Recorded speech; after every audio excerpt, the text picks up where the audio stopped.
ताकि so that I can express my self. ये जो वेद की रक्षा है, देश की रक्षा हम क्यों कहते हैं?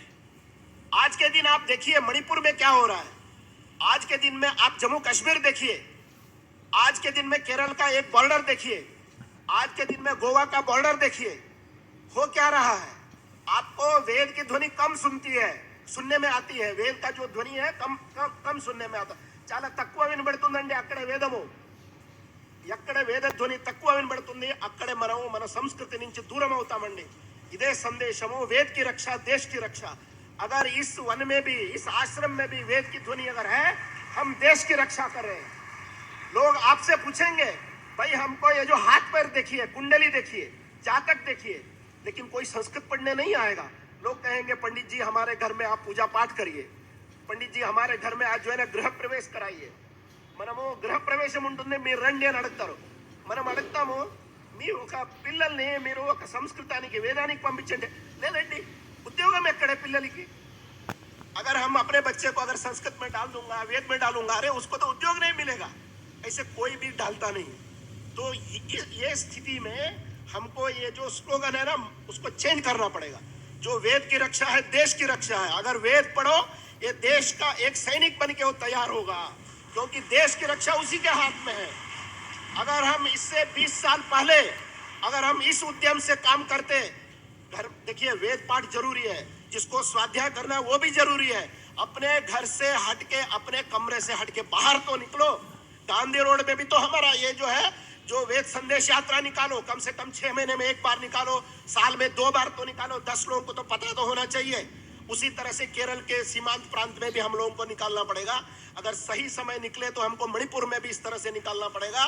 दिल्ली के गलियारों में भी हमको हजारों लोगों में, ये 200 लोग 500 लोग से कुछ नहीं होगा। 200 GM कादंडी महोदय महर्षि सांदीपनि राष्ट्रीय वेद संस्कृत शिक्षा बोर्ड के वो भी सदस्य है। जो हमने एक, भारत सरकार ने एक बोर्ड बनाया, महर्षि सांदीपनि राष्ट्रीय वेद विद्या वेद संस्कृत शिक्षा बोर्ड है। यह हिस्टोरिक है, आप समझ लीजिए। भारत सरकार का, मोदी जी के सरकार का एक हिस्टोरिकल काम है। जो पीछे 75 साल में हमारे कई लोग होंगे यहाँ भी वेद पढ़ने, ऐसे वेद पाठी हैं जिनके पास में 10वीं 12वीं का कोई प्रमाण पत्र नहीं होगा। आप सोचिए, बड़े बड़े धनपाठी हो सकते, लेकिन उनके पास में प्रमाण पत्र नहीं था, घर में रह के वो लोग पढ़ते थे। भारत सरकार ने यह एक योजना बनाया। Government of India has done A small scheme. All those Ved parties who have studied this Veda under a guru, even in their hermitage, they can take this examination, Ved Bhushan and Veda Vibhushan, 10th and 12th. This is equal to CBSE's 10th and 12th or state boards 10th and 12th. So they have done this. जिसका भी आप लोग इस सूचना दीजिए, जिस किसी भी विद्यार्थी का, वेद विद्यार्थी जिसने किसी गुरु जी के घर में रहते हुए वेद का पाठ पढ़ा है, जिनको आमूल कंठस्थ है, जिसको 14 साल हो गया, 14 साल जिसका कंप्लीशन हो गया, सीधा वो 10वीं में बैठ सकता है। ये प्रमाण पत्र पाने के लिए वो हकदार हो सकता है। सब्जेक्ट हो, उसका अध्ययन ठीक हो, थोड़ा बहुत आधुनिक भी थोड़ा बहुत विद्या पढ़ा है।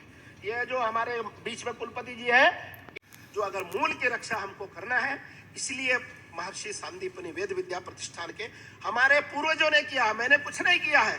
हमारे पूर्वजों ने, जिन्होंने इस वेद विद्या प्रतिष्ठान का नींव रखी है, उन्होंने सोचा था कि प्रतिवर्ष में इस तरह के 6 वैदिक सम्मेलन होंगे भारत में। और हमारा जो भारत का पूर्वोत्तर प्रांत है, वहां के हमारे जो भाई बहन है, उनमें भी वेद के प्रति जागृति हो, इसलिए एक और सम्मेलन होगा पूर्वोत्तर क्षेत्र में।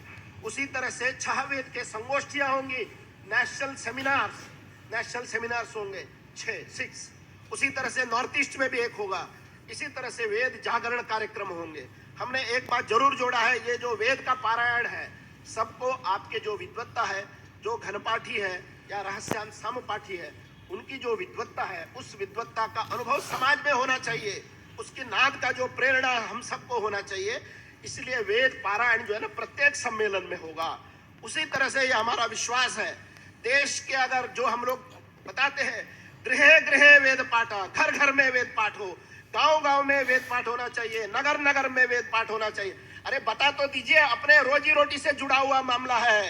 घर घर में वेद पाठ, नगर नगर में वेद पाठ, नगर नगर में वेद पाठ है। नगर नगर में अगर वेद पाठ करना है तो वेद के छात्रों को तैयार करना है। वेद छात्र को ढूंढिए, घर घर में जाके माता पिता को कन्विंस करिए। जो हम लोग बताते हैं, अगर वेद पाठी नहीं होगा, शिष्य कहाँ से आएगा? पहले तो जो है गुरु चाहिए, अच्छे गुरु चाहिए, जिनका स्वाध्याय अच्छा हो, गुरु का अनुग्रह जिस पर बहुत बड़ा हो, ऐसे चाहिए। आज के दिन में हमने गुरु अनुग्रह प्राप्त किया है, जिस पीठ का, जो कांची कामकोटि पीठ का ही कारण